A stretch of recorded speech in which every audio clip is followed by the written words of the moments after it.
ఎన్నికలు జరగబోతా ఉన్నాయి. మరో 48 రోజుల్లో ఎన్నికలు జరగబోతా ఉన్నాయి. గెలిపే లక్ష్యంగా మనందరం కూడా అడుగులు వేయాలి. మనకు పోటీగా ఉన్నది అబద్ధాలు చెప్పేవాళ్ళు, మోసాలు చెప్పేవాళ్ళు, అవలీలగా కుట్రలు చేసే కూటమి మనకు ప్రత్యర్థులుగా ఉన్నారు.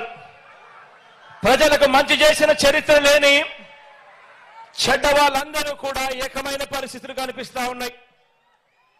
ఈ చంద్రబాబు బృందానికి ప్రజలకు అన్యాయం చేయటంలో, నమ్మించి ప్రజలను నట్టేట ముంచడంలో ఈ పెద్ద మనిషి చంద్రబాబు నాయుడు గారికి 45 ఏళ్ల అనుభవం ఉంది. ఎందులో అనుభవం ఉంది అంటే మోసాలు చేయడంలోనూ, అబద్ధాలు చెప్పడంలోనూ, వెన్నుపోటు పడవడంలోనూ, కుట్రలతో కుతంత్రాలలోనూ 45 ఏళ్ల అనుభవం ఉంది పెద్ద మనిషికి. మేనిఫెస్టోను ఎన్నికలు కాగానే చెత్తబుట్టలో పడేయటంలో కూడా ఈ పెద్ద మనిషికి 14 సంవత్సరాల అనుభవం ఉంది. ఎన్నికలప్పుడు మాత్రమే మేనిఫెస్టో గుర్తుకొస్తుంది, రంగురంగుల కాగితాలు గుర్తుకొస్తాయి. ఎన్నికలు అయిపోతూనే చెత్తబుట్టలో పడేస్తారు మేనిఫెస్టోను. ఈ రకంగా 14 సంవత్సరాలుగా ప్రజలను మోసం చేస్తూ వస్తున్నారు. వీరికి కుట్రలు కుతంత్రాలే కాదు, మోసాలు వెన్నుపోట్లే కాదు, అబద్ధాలతో గోబల్స్ ప్రచారమే కాదు, కుటుంబాలను చీల్చటంలో కూడా బాగా అనుభవం ఉందని చెప్పి కూడా మీరందరూ కూడా చూస్తా ఉన్నారు. ఈ మధ్య జరుగుతా ఉన్న పరిణామాలు.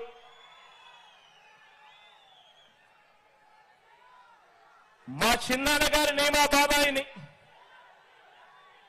వివేకం చిన్నాన్నను ఎవరు చంపారో, ఎవరు చంపించారో ఆయనకు, ఆ దేవుడికి, ఈ జిల్లా ప్రజలందరికీ కూడా తెలుసు. కానీ బురద జల్లేందుకు ఇద్దరు చెల్లెమ్మలను ఎవరు పంపించారో, వారు వెనకాల ఎవరు ఉన్నారో మాత్రం మీ అందరికీ కూడా రోజు కనిపిస్తానే ఉంది. ఇంకా ఆశ్చర్యం ఏమిటో తెలుసా? ఇంకా ఆశ్చర్యం ఏమిటి అనంటే, వివేకం చిన్నాన్నను అతి దారుణంగా చంపి అవును నేనే చంపాను అని అతి హేయంగా బహిరంగంగా చెప్పుకుంటూ తిరుగుతా ఉన్న హంతకుడు, ఆ హంతకుడికి మద్దతిస్తా ఉన్నది ఎవరో కూడా మీరంతా కూడా రోజు చూస్తా ఉన్నారు. ఆ చంపినోడు ఉండాల్సింది జైల్లో, కానీ ఆ చంపినోడికి మద్దతిస్తూ నేరుగా నెత్తిన పెట్టుకొని మరీ మద్దతిస్తా ఉన్నది ఈ చంద్రబాబు, ఈ చంద్రబాబుకు సంబంధించిన ఎల్లో మీడియా, ఈ చంద్రబాబు మనుషులు. వీరి మద్దతు కోసం రాజకీయ స్వార్థంతో తప్పించిపోతా ఉన్న ఒకరిద్దరు నా వాళ్ళు.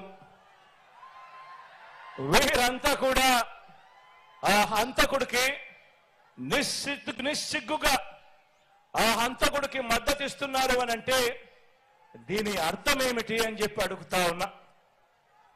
చిన్నాన్నను అన్యాయంగా ఎమ్మెల్సీ ఎన్నికల్లో ఓడించిన వారితో ఈరోజు చట్టాపట్టాలు వేసుకొని తిరుగుతున్నారు అనంటే దాని అర్థం ఏమిటి అని అడుగుతా ఉన్నా. ఇంతటి దారుణం చేస్తూ దీన్ని నన్ను దెబ్బతీసే రాజకీయమని వారికి వారే చెబుతున్నారు అనంటే ఇది కలియుగం కాకపోతే ఇంకా ఏమిటి అని అంటా ఉన్నాను. ఈ సందర్భంగా మీ అందరి ప్రేమానురాగాల మధ్య నిలుచుని ఇంతకన్నా అన్యాయం ఎక్కడైనా ఉంటుందా అని అడుగుతా ఉన్నాను. మీ అందరి ప్రేమానురాగాల మధ్య నిల్చుని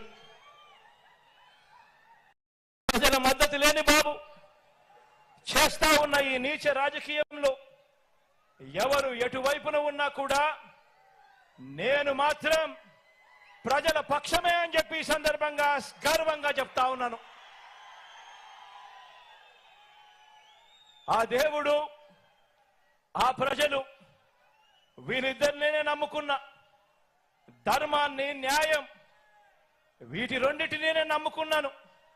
ఈ రోజున నన్ను, మనందరి ప్రభుత్వాన్ని టార్గెట్ చేస్తా ఉన్న వారికి, ప్రజలకు మంచి చేసిన చరిత్ర ఎక్కడా కూడా లేదు. మనకు వంచిన చరిత్ర ఎక్కడా కూడా కనిపించదు. మనలో తేడా గమనించమని అడుగుతా ఉన్నా.